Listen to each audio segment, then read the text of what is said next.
My name is Albert, and welcome to Unknown Facts. Today, we're diving into the wild, hilarious, and sometimes terrifying world of revenge. We've all felt that urge to get even, whether it's over a stolen lunch or something much bigger. Revenge is a primal instinct, and history is packed with stories of payback that are as unbelievable as they are entertaining. From literary legends to bizarre real-life feuds, we're about to explore the most creative, outrageous, and legendary tales of vengeance ever told. So buckle up. These are the stories that make you say, I can't believe that actually happened. If you love tales of cunning justice, hit subscribe and let's get started. We have to start with the ultimate revenge story, the Count of Monte Cristo. Edmond Dantes, a young sailor with a bright future, is betrayed by jealous rivals and falsely imprisoned. 14 years in a dungeon nearly break him, until he meets Abbe Faria, who teaches him everything and reveals the location of a hidden treasure. Edmond escapes, finds the treasure, and reinvents himself as the mysterious Count of Monte Cristo. But he doesn't just want quick payback, he wants to dismantle his enemies' lives piece by piece. Using his fortune and intellect, he ruins Danglars financially, exposes Fernandez's military treachery, and reveals Villefort's corruption. It's not just revenge.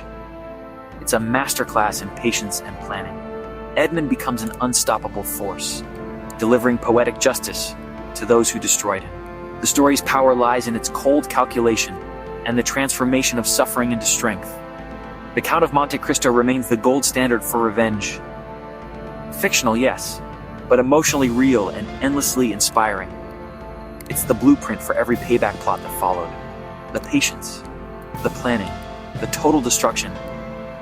It's the ultimate tale of reclaiming a stolen life. And that's why, more than a century later, we're still obsessed with it. It's not just about getting even, it's about becoming unstoppable. The Count's story shows us that sometimes the best revenge is living well and making sure your enemies know it. That's why this tale endures. It's the ultimate revenge fantasy. Now, let's head to Western Australia for the infamous Great Emma War of 1932. Picture this. Thousands of emus invade wheat farms, trampling crops and outsmarting desperate farmers. The government sends soldiers with machine guns, yes, actual machine guns, to wage war on the birds. The emu scatter, dodge bullets, and prove nearly impossible to hit. After weeks of failed ambushes and wasted ammo, the military admits defeat. The press mocks the army, and the emus win. The farmers' revenge backfires spectacularly, and the birds become legends. The Great Emma War is a hilarious reminder: never underestimate your opponent, even if it's a 6-foot-tall bird. Sometimes, nature gets the last laugh. The emu's victory is a story of resilience, chaos, and the ultimate reversal of fortune. It's proof that revenge doesn't always go as planned. And sometimes, the underdog, or underbird, wins. The emus remain undefeated. Let's bring it closer to home, the modern office prank war. Two co-workers, let's call them Tom and David, turn petty annoyances into legendary payback. It starts with missing snacks and escalates, packing peanuts in chip bags, taping over mouse sensors, and changing computer backgrounds. Soon, it's spam emails, wrapping every item on a desk, and finally, filling a cubicle with hundreds of balloons. The entire office watches as Tom pops his way to his desk, and the rivalry ends in laughter and a truce. Their creative revenge becomes office legend, a hilarious, harmless way to break the monotony. Sometimes, a little payback brings people together. The lesson? Channel your revenge into creativity, and you might just build a better team. The Cubicle Cold War proves that even petty feuds can have a happy ending. It's the art of getting even without crossing the line. And it's a reminder, never underestimate the power of a well-timed prank. In the end, everyone wins, especially the spectators. We all know those scam emails, fake princes, oil rig engineers, and promises of fortune. But this time, the scammer picked the wrong target. Sarah, a retired teacher, is approached by a scammer asking for money. Instead of falling for it, she turns the tables. Claiming her own inheritance is locked up and needs fees to access. The scammer, blinded by greed, starts sending her money, convinced he'll get a huge payout. Sarah invents new hurdles, and the scammer keeps paying, until she's recouped thousands. Finally, she reveals the ruse, donates the money to charity, and leaves the scammer empty-handed. It's a perfect reversal. The scammer gets scammed.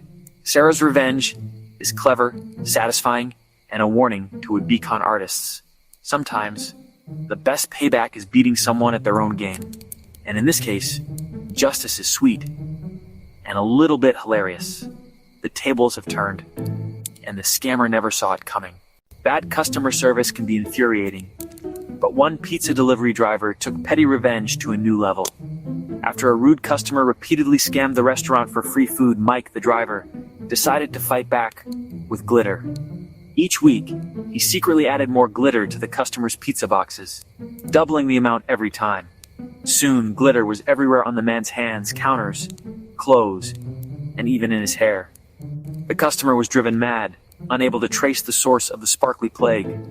For the grand finale, Mike swapped the Parmesan shaker for one filled with glitter, ensuring a final, spectacular mess. The customer never ordered again. Mike's revenge was harmless, untraceable, and utterly maddening. A true masterpiece of petty payback. Sometimes, the best revenge is subtle, slow, and impossible to clean up. It's a reminder always be nice to the people who handle your food. Glitter is forever, and so is Mike's legend. The pizza place was safe once more. The customer? Still finding glitter. Revenge, served sparkly. Hell hath no fury like a woman scorned, and this story proves it.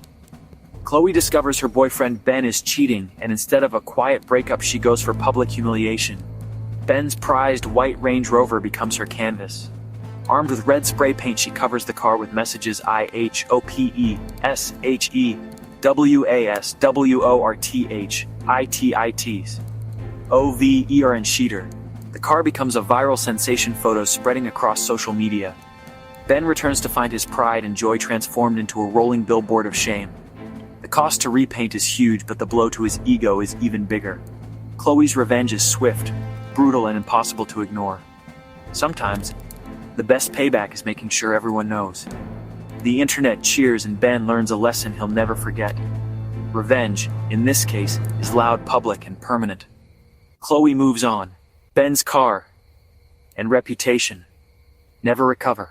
Few things are more annoying than a power-hungry homeowners association.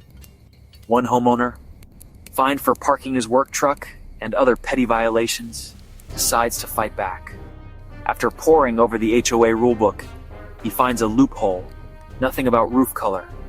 He hires a crew and installs a blindingly bright pink roof. Barbie pink, impossible to ignore. The HOA is furious, but powerless. He hasn't broken a single rule. His house becomes a local landmark, a beacon of defiance. Every time the HOA president looks out her window, she sees that pink roof, a daily reminder of her failed campaign. It's a masterstroke of malicious compliance. Sometimes, the best revenge is following the rules, just not the way they intended. The neighborhood is changed forever. The homeowner wins. The HOA, defeated by a can of paint. Revenge, with a splash of color. Sibling rivalry can last a lifetime, and sometimes, so does the payback. When Liam loses his brother Noah's prized baseball card as a teen, Noah quietly plots his revenge. For 25 years, every time Noah visits Liam's house, he hides a realistic plastic cockroach somewhere inside. On Liam's 40th birthday, Noah reveals the secret. Over 200 fake roaches are hidden throughout the house. The family erupts in laughter as Liam realizes the scale of the prank. Noah's patience and dedication turn a childhood slight into a legendary family story. It's the ultimate long game, revenge served over decades, with a side of humor. Sometimes the best payback is the one you never see coming. Sibling rivalry never dies, it just gets more creative. Liam's horror is matched only by his admiration. The family will be finding roaches for years. Noah's victory is complete. Revenge, perfected. And there you have it. 8 unforgettable stories of revenge, from the petty to the epic. These tales show just how creative and relentless people can be when settling a score. Whether it's a prank, a pink roof, or a decades-long plot, revenge is a powerful motivator. While forgiveness is noble, sometimes payback is just too entertaining to resist. Which story was your favorite? Let me know in the comments. If you enjoyed this deep dive, hit subscribe and like. We've got more unbelievable stories coming your way. Thanks for watching, and I'll see you in the next one.